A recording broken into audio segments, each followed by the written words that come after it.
Bendiciones, estoy muy contento de ser parte de este reto de un proverbio al día para recibir sabiduría. Soy el pastor Francisco Valle. Con mi familia e iglesia hemos sido edificados a través de este reto. Hoy nos compete reflexionar acerca del capítulo 29. Personalmente me gusta cómo inicia, pero también cómo concluye. El versículo 1 lo que hace referencia diciendo, el hombre que reprendido endurece su cerviz, de repente será quebrantado y no habrá para él medicina.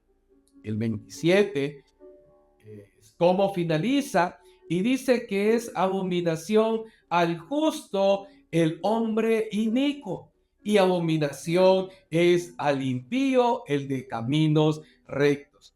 En otras palabras, lo que está diciendo que el justo y el inicuo no se mezclan, no se llevan. El del impío y el de camino recto no concuerda, es algo que se rechazan mutuamente. Ahora, qué importante es reaccionar correctamente ante la reprensión y no endurecer el corazón. La palabra reprensión tiene que ver con amonestar, tiene que ver con corregir y tiene que ver con desaprobar. Es interesante, este año para nosotros es un año de prosperidad divina. Y uno de los proverbios anteriores estudiábamos que viene pobreza y vergüenza al menospreciar la corrección. Sin embargo, al aceptar el consejo recibiremos honra.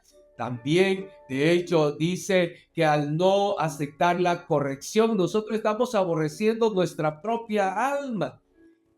Ayer estudiamos el capítulo 28 y en el versículo 14 dice que es bienaventurado el hombre que siempre teme a Jehová. Pero también dice, mas el que endurece su corazón caerá en el mal. Um, Hay dos historias que me llaman la atención acerca de la actitud que tuvieron algunos al ser corregido, al ser desaprobado en las acciones que ellos llevaban y el resultado que ellos obtuvieron. Uno de ellos está en Primera de Samuel, capítulo 2, versículo 25, y tiene que ver con los hijos de Eli. Dice que ellos no quisieron escuchar a su padre, y la consecuencia que ellos tuvieron fue muerte por no escuchar la reprensión o el consejo de su padre. Pero también en Segunda de Crónicas, capítulo 36, versículo 15 y 16. Fíjense que es interesante, voy a parafrasear el versículo 15, que dice que Dios envió constantemente los mensajeros por misericordia a su pueblo. ¿Qué nos dice este pasaje? Que Dios estaba interesado en corregir a su pueblo, en amonestar a su pueblo, en que su pueblo pudiera enderezar su caminar, desaprobando toda mala acción, toda actitud pecaminosa, toda obra mala. Pero el versículo 6 nos dice cómo ellos lastimosamente reaccionaron. Y déjenme, de hecho, leérselo. Dice el versículo 16 de esta historia, mas ellos hacían escarnio de los mensajeros de Dios y menospreciaron su palabra, burlándose de sus profetas, hasta que subió la ira de Jehová contra su pueblo y no hubo ya remedio. Qué interesante, porque no hubo una buena actitud cuando ellos fueron amonestados a través de los diferentes mensajeros que Dios tuvo, y lo hizo Dios por causa de la misericordia. Dios tiene misericordia de cada uno de nosotros y siempre va a enviar mensajeros para corregir nuestra vida, para desaprobar aquellas malas acciones que tal vez estamos cometiendo. Repito, la palabra reprensión tiene que ver con amonestar, tiene que ver con corregir y tiene que ver con desaprobar. Otro de los temas que me llamó la atención en este capítulo tiene que ver con el liderazgo. Dice que el versículo 2 de este capítulo 29 hace referencia a que cuando los justos dominan o los justos gobiernan, el pueblo se alegra. Mas cuando domina el impío, el pueblo gime. Hay un contraste entre el buen gobernante y el mal gobernante.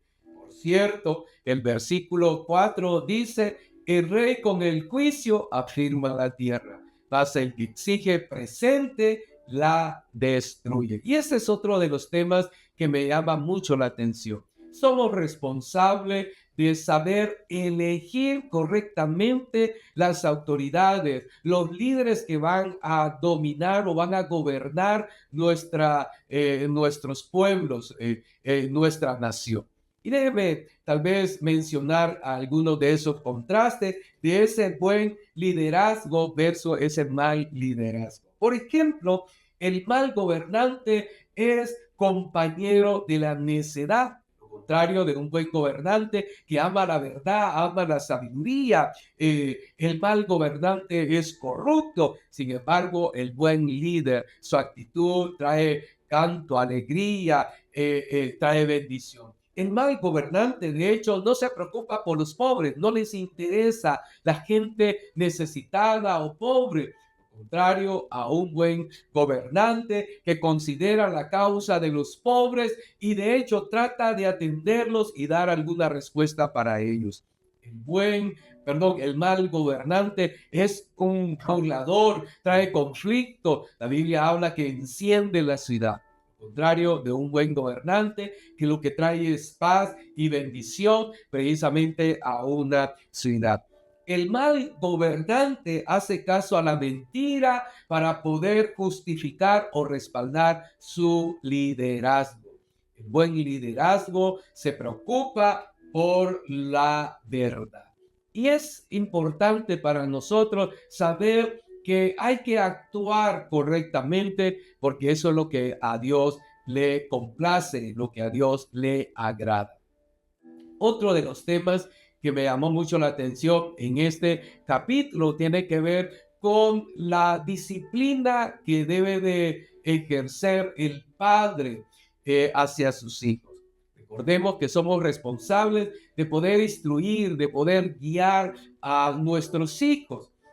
Por ejemplo, en el versículo 15 hace referencia que la vara y la corrección dan sabiduría. No podemos nosotros pensar que no es tan necesario corregir o que no es necesario la vara, pero realmente el proverbio dice que lo que va a producir es sabiduría hacia nuestros hijos, sabiduría a nuestra propia vida. Y yo creo lo importante que es hacerlo correctamente. Efesios, haciendo referencia del trato hacia los hijos, dice que debemos de hacerlo con amor, que no debemos de provocar a ir a nuestros hijos. La disciplina debe ser con amor, pero se debe de hacer, debe ser con vara y con corrección para dar sabiduría. Pero también hace referencia diciendo, mas el muchacho consentido será vergüenza de su madre. El versículo 17 dice, corrige a tu hijo y te dará descanso. Me gusta cómo este versículo se menciona. Y déjeme volverlo a repetir, versículo 17. Corrige a tu hijo y te dará descanso. Y dará alegría a tu alma. Sin duda, como padres, queremos ser bendecidos a través del buen comportar de nuestros hijos. Para eso es la vara, para eso es la corrección, para eso es la disciplina, para eso es que nosotros debemos de corregir a nuestros hijos, porque el resultado será descanso, será alegría a nuestra propia vida. 3 temas en particular que son necesarios para que nosotros podamos actuar correctamente y tener las mejores decisiones. Elegir bien al momento de la amonestación o corrección, elegir correctamente a las autoridades y como líderes también tenemos que actuar correctamente. Y lo tercero que acabo de mencionar tiene que ver con nuestra actitud de disciplina o corrección a nuestros hijos.